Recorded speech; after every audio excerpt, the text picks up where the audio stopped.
Bonjour à tous et à toutes, j'espère que vous allez bien. Nouvelle lecture, nouveau livre, c'est un enseignement de Mahasi Sayadaw, intitulé « Le moi n'existe pas ». Je vous souhaite une bonne écoute. Je vais d'abord revenir sur deux mots qui reviennent très souvent au cours de la lecture, qui est entité ego. J'ai donc été chercher sur Internet la définition du mot entité. Selon le dictionnaire Le Robert, la définition du mot entité est la suivante. C'est un nom féminin, c'est une idée générale, une abstraction que l'on considère comme une réalité. Voilà pour le mot entité. Concernant le mot ego, selon la définition de Wikipédia,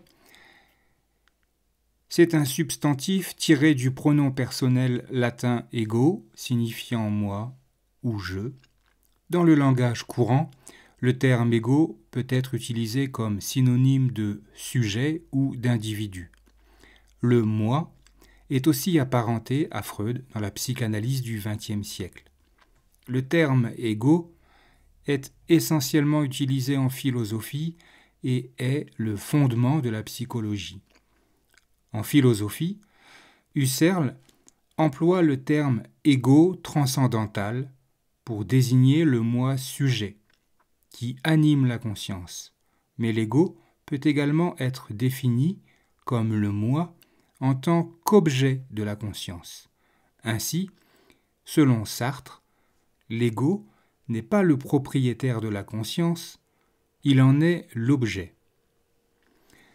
En psychologie, la question de la définition et de la constitution de l'ego par l'étude des faits psychiques est l'objet de la psychologie. Il désigne alors la psyché et le fondement de la personnalité ou le caractère.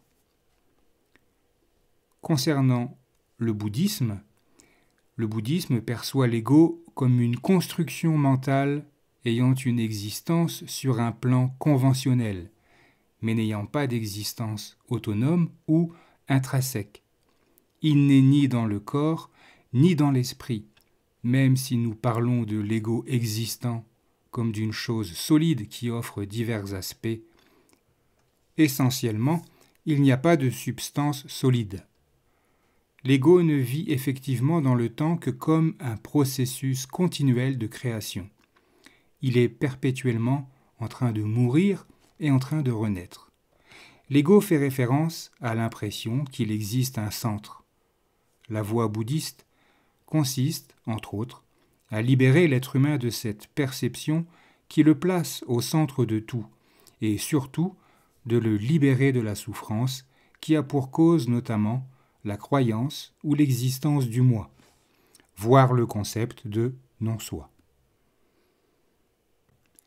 Voilà donc pour l'entité, qui est une idée générale, une abstraction que l'on considère comme une réalité, et pour l'ego, qui désigne la représentation et la conscience que l'on a de soi-même.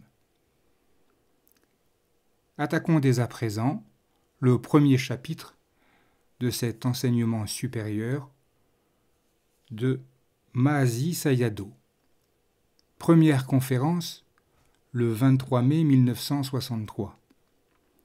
Namo tassa bhagavato arahato samma sambuddhassa. Namo tassa bhagavato arahato samma sambuddhassa. Namo tassa bhagavato arahato samma sambuddhassa.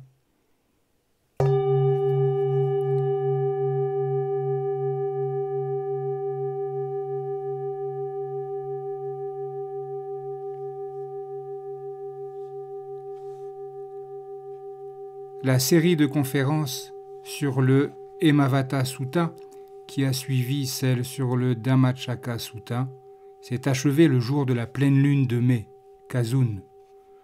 Aujourd'hui débute une autre série de conférences qui va porter cette fois sur l'Anatalakkhana Sutta, troisième discours prononcé par le Bouddha. Il est essentiel de bien comprendre ce sutta, car on peut dire qu'il constitue un précis des enseignements du Bouddha. Tous les systèmes religieux ou philosophiques, en dehors de l'enseignement du Bouddha, entrent dans la catégorie des croyances en l'existence d'un moi, d'une entité ego, atta. Puisque tous considèrent qu'il existe une âme, une entité vivante, ils sont fondés sur la croyance qu'une âme réside dans toutes les créatures vivantes, qu'il s'agisse d'humains, de devas ou d'animaux d'élevage, des buffles, des chiens, etc. Au milieu d'un monde qui s'attache à ces notions de moi, d'entité ego ou d'âme, le bienheureux a déclaré qu'une âme ou une entité vivante n'est pas une réalité. Ce n'est rien d'autre qu'une vérité conventionnelle. Ce qui existe vraiment, au sens ultime, est un flux continu de processus impersonnels, de simples phénomènes matériels et psychiques. Il est donc essentiel de comprendre cette doctrine de l'inexistence d'un moi, d'une entité ego, de l'impersonnalité enseignée par le Bouddha de manière approfondie et complète. La doctrine de l'inexistence d'un moi, d'une entité ego, avait déjà été abordée par le Bouddha lors de son exposé sur les 4 nobles vérités, lors de l'enseignement du Dhammacakka Sutta. Et il avait également expliqué cette doctrine lors de l'enseignement du Hemavata Sutta, par l'apparition des 6 bases des sens, les systèmes visuels, auditifs, olfactifs, gustatifs, somatosensoriels et la base matérielle du psychisme. Apparaît un être. La doctrine de l'inexistence d'un moi, d'une entité ego, a de nouveau été clarifiée, et de manière exhaustive, dans l'Anatalakkhana Sutta. Compte tenu de l'importance de ce sutta, le 3e délivré par le Bienheureux, je me propose de donner une série de conférences sur l'Anatalakkhana Sutta à partir d'aujourd'hui. La date du discours. Le Dhammacakka Sutta, le premier discours du Bouddha, a été prononcé le soir du jour de la pleine lune de juillet, oiseau, il y a 2552 ans, en comptant depuis l'an 1325 de l'ère Myanmar. Pendant ce premier discours, un seul des 5 ascètes du groupe, le vénérable Kondana, avait réalisé le premier stade de l'éveil, celui de l'entrée dans le courant, Sotapanna. Ayant pleinement pénétré tous les aspects du Dhamma, avec une confiance fermement établie et une foi inébranlable dans l'enseignement du Bouddha, il avait demandé et obtenu son admission dans l'ordre du Bouddha. Les 4 autres ascètes, Vapa, Bhaddiya, Mahanama et Assaji, n'étaient pas encore parvenus à l'accomplissement de la noble voie et de son résultat. Le Bienheureux les exhorta donc à s'engager dans une pratique rigoureuse du Dhamma sous sa direction personnelle. Ils ne sortaient pas du monastère, même pour leur quête de nourriture. Le Bienheureux lui-même demeurait constamment en leur compagnie afin de s'occuper d'eux et de les aider à éliminer les obstacles, les entraves et les souillures psychiques qui apparaissaient au cours de leur pratique de la méditation. Ainsi instruits et guidés par le Bienheureux, et grâce à leurs efforts ardents et assidus, le vénérable Vapa réalisa la voie et le résultat de l'entrée dans le courant le 1er jour de juillet. Le vénérable Bhaddiya réalisa la voie et son résultat le 2e jour. Le vénérable Mahanama le 3e jour et le vénérable Assaji le 4e jour. J'ai déjà traité en détail le récit de ces réalisations dans la dernière partie de ma conférence sur le Dhammacakka Sutta, en y précisant que 4 des 5 à 7 n'avaient pas réalisé une connaissance supérieure en écoutant le sutta. Ils devaient s'efforcer d'en réaliser au moins la première, et, par conséquent, le bienheureux les a exhortés à pratiquer le Dhamma avec acharnement. C'est pourquoi dans la dernière partie de ma conférence sur le Dhammacakka Sutta, j'ai mis en garde l'auditoire devant le risque de se laisser égarer par de faux enseignements qui affirment de manière irresponsable qu'il suffit d'écouter des discours pour réaliser l'entrée dans le courant et qu'aucun effort n'est nécessaire pour pratiquer la méditation de la vision pénétrante. En général, les gens pensent qu'eux-mêmes et les autres sont des entités vivantes dotées d'une âme, d'un moi, d'une entité égo qui réside en chacun. Ce que l'on considère comme une âme est appelé atta en pali, un dérivé du terme sanskrit atman. Ce moi, cette entité égo, ou cette âme, est également connu sous le nom de vie jiva. Ainsi, atta véhicule le concept de vie, d'âme ou d'entité vivante. L'idée qu'il existe une âme ou une entité vivante dans l'humain est une croyance erronée en un moi, en une entité égo, adaditi. On ne peut pas dire qu'une personne ordinaire, putujana, soit exempte de cette croyance erronée. La seule différence entre les individus, en ce qui concerne cette croyance erronée, réside dans la fermeté avec laquelle elle est entretenue et dans la manière avec laquelle elle se manifeste. Chez une personne qui est accomplie dans la connaissance des phénomènes psychiques et des phénomènes matériels, cette croyance en l'existence d'un moi, d'une entité égo, peut être considérablement atténuée. Mais on ne peut pas dire qu'elle soit complètement éradiquée. La personne est encore susceptible de croire à tort que c'est elle qui pense, qui agit, qui parle et qui éprouve des ressentis. Un méditant de la vision pénétrante, qui note chaque phénomène et développe une vision pénétrante aiguisée du fait qu'il n'existe pas de moi, d'entité égo, pas d'entité vivante, mais de simples processus matériels et psychiques, est libéré de cette croyance erronée en un moi, en une entité égo, mais seulement pour la durée de la pratique de la méditation de la vision pénétrante.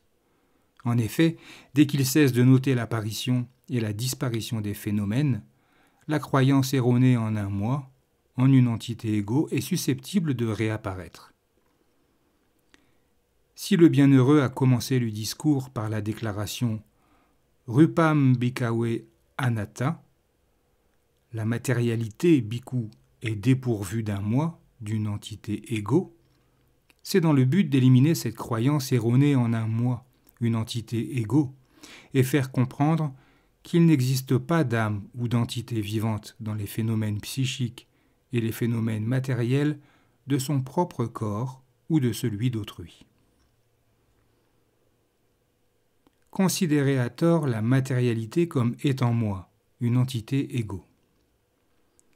Qu'est-ce que la matérialité que l'on considère comme étant moi, une entité égo ? Voici les qualités qui en constituent les fondements. La fonction sensitive matérielle du système visuel qui permet de voir les objets visuels. La fonction sensitive matérielle du système auditif qui permet d'entendre les sons. La fonction sensitive matérielle du système olfactif qui permet de sentir les odeurs. La fonction sensitive matérielle du système gustatif qui permet de goûter les saveurs. La fonction sensitive matérielle du système somatique qui permet de sentir les objets tactiles. La matérialité qui sert de base au psychisme, la matérialité du principe de vie. Si nous y réfléchissons bien, nous pouvons nous rendre compte que les consciences visuelles se manifestent à partir de la fonction sensitive matérielle du système visuel, et qu'avec les consciences visuelles, apparaît le concept d'une entité vivante, d'un moi, d'une entité ego. De même, on peut comprendre que c'est grâce aux fonctions sensitives matérielles des systèmes auditifs, olfactifs, gustatifs et somatosensoriels que nous avons des consciences auditives, olfactives, gustatives et tactiles. La matérialité qui sert de base au psychisme est responsable des pensées et de la réflexion, ce qui entraîne la notion d'un moi, d'une entité égo ou d'une entité vivante. La matérialité du principe de vie est la force vitale qui vivifie tous les corps matériels et les préserve de la décomposition. Ce principe de vie, qui n'est que de la matérialité, est considéré à tort comme une âme, une entité vivante. En l'absence de fonctions matérielles, telles que la fonction sensitive du système visuel, des concepts comme âme ou entité vivante ne peuvent se manifester. Une représentation en bois d'un homme à qui l'on a donné l'aspect d'une personne vivante est dépourvue des fonctions sensitives matérielles, des organes des sens, et n'aura donc pas la capacité de recevoir quelque information que ce soit. Par conséquent, il est impossible qu'une telle représentation en bois soit considérée comme personne vivante, dotée d'une âme ou d'une entité vivante. La question de la notion d'âme ou d'être vivant ne se posera pas non plus pour le corps d'une personne qui vient de mourir, car il n'y a plus dans ce corps de fonctions sensitives matérielles telles que les facultés des sens. Tant que les fonctions sensitives matérielles existent, les autres phénomènes matériels qui leur sont associés et concomitants sont également conçus à tort comme étant pourvus d'un moi, d'une entité égo, d'une entité vivante. Ces phénomènes matériels autres sont les formes visibles, les sons, les odeurs, ainsi que les objets tangibles, tels que la solidité, la température, le mouvement reçu par la base sensorielle, tactile, qui reçoit aussi indirectement l'humidité et la fluidité de l'élément de cohésion, et les fonctions matérielles sexuées responsables de la masculinité et de la féminité. Les phénomènes matériels tels que les formes visibles, les sons ou les odeurs qui sont concomitants, des fonctions sensitives matérielles, des bases sensorielles, sont considérés à tort comme des âmes ou des entités vivantes lorsqu'ils sont vus, entendus, sentis, etc. En bref, l'ensemble du corps matériel où coexistent les bases des sens est considéré comme une entité vivante. Dans le langage courant, le corps entier, au sens où il est composé de qualités matérielles, est également désigné comme étant pourvu d'un moi, d'une entité égo, d'une âme ou d'une entité vivante. L'utilisation courante des termes « moi » ou « être vivant » n'est pas en soi une chose qui est fausse, mais une simple conformité avec les conventions du monde. Par contre, du point de vue de la réalité ultime, le corps physique n'est pas moi, une entité égo, un individu ou un être. C'est seulement un agrégat de matière, rupakanda. Par conséquent, le bienheureux a déclaré explicitement que, bien que les individus considèrent qu'un agrégat de qualité matérielle est un être vivant, en réalité, il ne s'agit pas d'un moi, d'une entité égo, d'une âme ou d'un être vivant, mais simplement de phénomènes physiques. Les partisans de la doctrine d'un moi, d'une entité égo, qui soutiennent que leur corps, c'est eux, leur entité égo, ne manqueront pas de poser cette question : pourquoi n'est-ce donc pas moi ? C'est pourquoi le bienheureux a fourni une explication à ce sujet de la manière suivante. Bhikkhu, parce que les phénomènes matériels ne sont pas moi, une entité égo, ils génèrent de l'affliction et de la souffrance.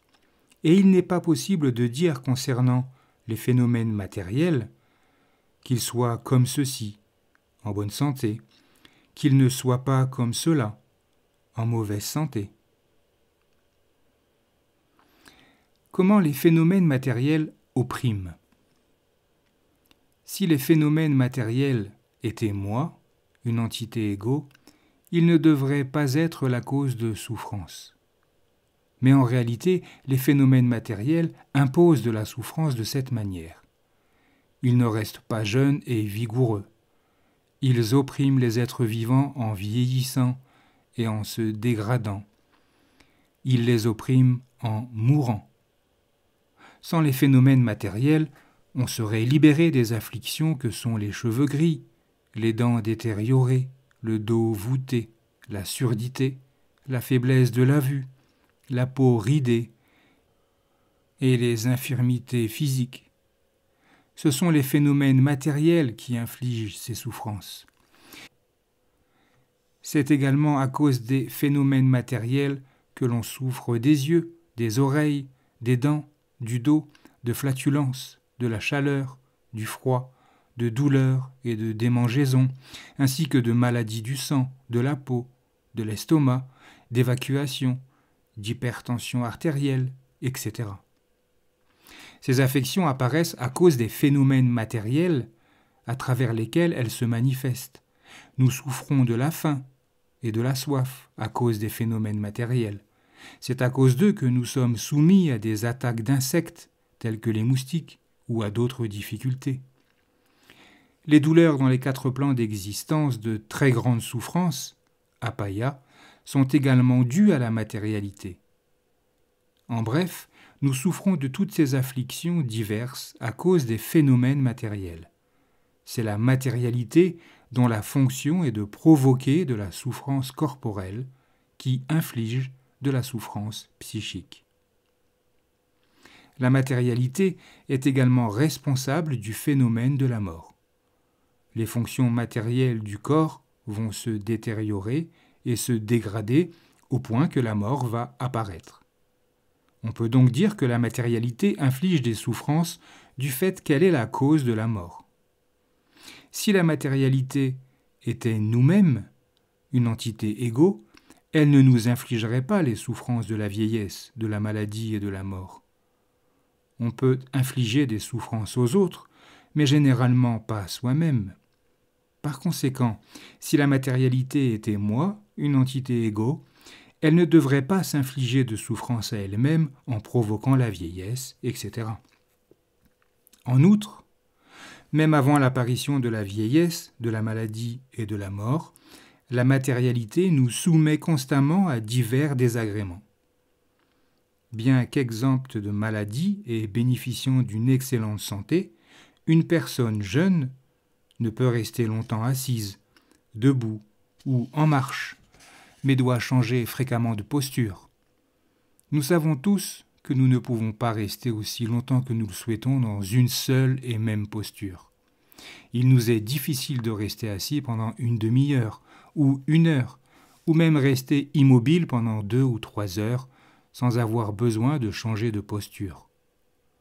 Un changement de posture est rendu nécessaire par des sensations de chaleur ou de fatigue dans les membres, après un certain temps passé dans une même posture. Toute cette souffrance est due à la matérialité. En d'autres termes, c'est la matérialité qui inflige de la souffrance. On peut, par voie de conséquence, se dire que si la matérialité constitutive du corps avait été moi-même, elle ne nous imposerait pas ces souffrances. Les phénomènes corporels n'obéissent pas à notre volonté.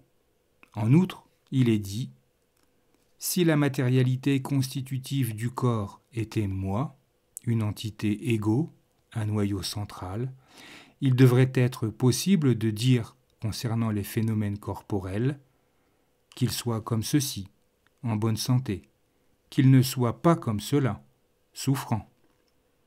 Ce qui démontre que la matérialité constitutive de mon corps n'est pas à moi, pas une entité égaux, pas une âme. Rappelons brièvement le sens du passage en pali cité ci-dessus. Bhikkhu, parce que la matérialité constitutive du corps n'est pas moi, n'a aucune entité égo, elle génère de l'affliction et de la souffrance. Et il n'est pas possible de dire, concernant les phénomènes corporels, qu'ils soient comme ceci, en bonne santé, qu'ils ne soient pas comme cela, souffrant. Si la matérialité constitutive de mon corps était un moi, une entité égo ou une âme, il ne serait pas possible de m'infliger des souffrances, et il devrait être possible de la soumettre à ma volonté. S'il n'est pas possible d'avoir de contrôle sur autrui, il devrait du moins être possible de se gérer soi-même comme on le souhaite. Cependant, la réalité est que la matérialité n'est pas moi, une entité égo ou une âme. C'est pourquoi elle nous inflige des souffrances et refuse d'être sous notre contrôle. Le bienheureux a continué d'expliquer pourquoi il en est ainsi. Il est impossible d'influencer ou de contrôler la matérialité de cette manière. En réalité, la matérialité constitutive de mon corps n'est pas moi, d'une entité égo. Elle n'est pas un noyau central de l'individu. Par conséquent, la matérialité est opprimante en raison de la vieillesse, de la maladie, etc. En outre, elle ne se prête pas au souhait et au contrôle de l'individu. Deux types d'âmes. Ceux qui croient en l'âme disent qu'il existe de deux types, l'âme vivante et l'âme suprême. Selon eux, chaque être, qu'il s'agisse d'un humain, d'un déva ou d'un animal, possède un moi, une entité égo, un noyau central appelé âme vivante. Et cette âme, cette entité vivante, est censée avoir été créée par Dieu. Cependant, certains croyants estiment que ces âmes individuelles seraient de petites émanations de l'âme de Dieu. L'âme suprême serait l'âme de Dieu qui a créé le monde et toutes les créatures qu'il contient. Selon certains croyants, cette âme de Dieu imprègne le monde entier, mais d'autres disent qu'elle réside dans une demeure céleste. Cette idée d'une petite âme et d'une grande âme est bien sûr imaginaire et n'est rien d'autre que spéculation. Personne n'a rencontré ni vu le Dieu qui incarnerait l'âme suprême. La croyance en une création par Dieu est également une croyance spéculative. Une croyance qui existait bien avant l'apparition du Bouddha. Cela ressort clairement de la rencontre du Bouddha avec le Brahma Baka. L'histoire du Brahma Baka. Un jour, le bienheureux se rendit dans le plan d'existence des Brahmas, afin de dissiper les opinions erronées du grand Brahma Baka. Arrivé sur place, le grand Brahma Baka accueillit le bienheureux dans son royaume et en fit l'éloge comme suit. « Bienvenue, vénérable Gautama, votre venue est bonne, bien que vous ayez pris beaucoup de temps pour le faire. Ce royaume des Brahmas est permanent, stable, éternel, parfait à tous égards. Ici, personne ne meurt ni ne s'éteint. » Le bienheureux réprimanda alors le Brahma Baka en ces termes. « Ô Brahma, comme le Brahma Baka est ignorant, il décrit son royaume non permanent comme étant permanent et stable. » Sur ce, l'un des disciples du Brahma Baka protesta avec indignation. « Que le bhikkhu Gautama ne réprimande pas le Brahma Baka. Le Brahma Baka est un grand Brahma, le chef des Brahmas, conquérant sur tous, invincible. Il voit tout, exerce son pouvoir et son autorité sur chaque créature. Il est le créateur du monde, la personne la plus noble. Il assigne à chacun, roi, brahman, simple humain, déva, animaux, etc. sa place respective dans ce monde. Il est accompli dans les réalisations, le père de tous les êtres passés et futurs, louant ainsi les vertus du Brahma Baka. Dans le Brahmajala Sutta, qui explique l'origine de la croyance erronée en un individu permanent, le Bouddha donne une description similaire du Brahma. Origine de la croyance en la création. Selon cette croyance, après la disparition du monde précédant un nouveau monde, commença à émerger. Le premier Brahma qui apparut se crut ainsi.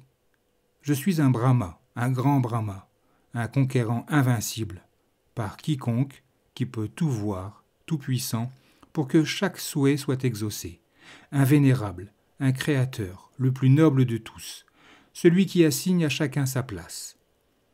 Accompli dans les réalisations, je suis le père de tous les êtres passés et futurs. Les Brahmas qui sont apparus plus tard dans le plan d'existence des Brahmas se mirent à penser de cette façon et à croire en la même chose. Parmi les Brahmas qui avaient quitté ce plan d'existence pour renaître dans le monde humain, certains se souvenaient de leurs existences passées dans le plan d'existence des Brahmas. Ils annonçaient hardiment « Le grand Brahma a créé les êtres dans le monde. Le Créateur lui-même, le grand Brahma, est permanent, éternel. Les créatures qu'il a créées, cependant, ne sont pas éternelles. Elles meurent et s'éteignent. » Ces proclamations audacieuses, proférées comme si elles provenaient de leurs expériences personnelles, étaient crues et acceptées par ceux qui écoutaient leurs enseignements. Le bienheureux expliqua que c'est de cette manière qu'est née l'idée que seuls les créateurs qui sont à l'origine du monde sont éternels. D'après le sutta que nous venons de citer, on peut supposer que le soi-disant Dieu, censé avoir créé les êtres, le Dieu censé se trouver dans sa demeure céleste, pourrait être ce grand Brahma, qui est apparu pour la première fois dans le plan d'existence des Brahmas au début du monde. On pourrait aussi considérer que l'âme suprême est l'âme de ce grand Brahma. Les enseignements du Bouddha montrent alors clairement que l'âme suprême du grand Brahma est de même nature que l'âme individuelle des autres êtres. Il est erroné de croire que le flux continuel des processus psychiques et des processus matériels constitue un moi, une entité égaux. En réalité, il n'existe pas de moi, d'entité égaux, en dehors des phénomènes psychophysiques. Il ne s'agit là que d'un simple fruit de l'imagination. De plus, les phénomènes matériels et les phénomènes psychiques du grand Brahma sont comme ceux des autres êtres, soumis à la loi de la fugacité. Lorsque sa durée de vie est épuisée, le grand Brahma est lui aussi confronté à la mort et doit s'éteindre. En réalité, le grand Brahma ne peut pas voir tous ses souhaits exaucés. Il ne peut pas assurer l'entretien et la continuité de la matérialité constitutive de son corps selon ses désirs. Par conséquent, la matérialité constitutive du grand Brahma est dépourvue d'un moi, d'une entité égaux ou d'une âme. L'attachement à la croyance en l'existence d'un moi en tant qu'entité vivante. Certains croient en l'existence d'une âme individuelle, d'une entité vivante qui dure le temps de leur vie terrestre et qui meurt. Ce point de vue est défendu par les annihilistes, qui pensent que rien ne perdure après la mort. A contrario, les partisans de l'idée d'éternité croient en une âme individuelle qui reste intacte après la mort et qui, continuant de vivre dans de nouveaux corps, ne disparaît jamais. Selon les partisans de l'idée d'éternité, le corps d'un être est composé de deux parties, un corps grossier et un corps subtil. À la fin de chaque existence, le corps grossier est détruit au moment de la mort, mais le corps subtil quitte l'ancien corps pour entrer dans un nouveau corps. C'est ainsi que, selon ces croyants, le corps subtil demeure éternel et ne disparaît jamais. Le sous-commentaire du Visuddhimagga a rapporté intégralement ce point de vue tel qu'il est décrit dans la littérature des partisans de l'idée d'éternité. j'ai décrit en détail les différentes croyances en l'existence d'un moi, d'une entité ego, ainsi que leur origine dans l'idée de présenter plus clairement le concept de l'inexistence d'un moi, d'une entité ego. Nombreux sont les gens qui professent être bouddhistes et qui, même s'ils ne l'expriment pas sous forme écrite, croient en l'existence d'une âme ou d'une entité vivante. Ils s'attachent à l'idée qu'à la mort d'un être, la vie s'en va par le nez ou la bouche, et que lors de la conception dans le ventre d'une mère, la vie entre par le nez, la bouche et par les orifices de l'abdomen, et que, de la naissance à la mort, elle demeure constamment dans le nouveau corps. Tous ces points de vue sont liés à la croyance en l'existence d'une âme, d'une entité vivante. Ne pas comprendre l'attachement à la croyance en l'existence d'un moi, d'une entité ego. En réalité, la mort n'est que l'arrêt d'un processus psychophysique, le non-remplacement à ce moment-là des consciences, dans ce processus, après la cessation d'une conscience de mort, kuti citta. Il n'existe pas d'âme ou d'entité vivante en partance. Un nouveau devenir signifie l'apparition d'une autre conscience inédite dans un autre endroit conjointement à la base physique sur laquelle elle s'appuie.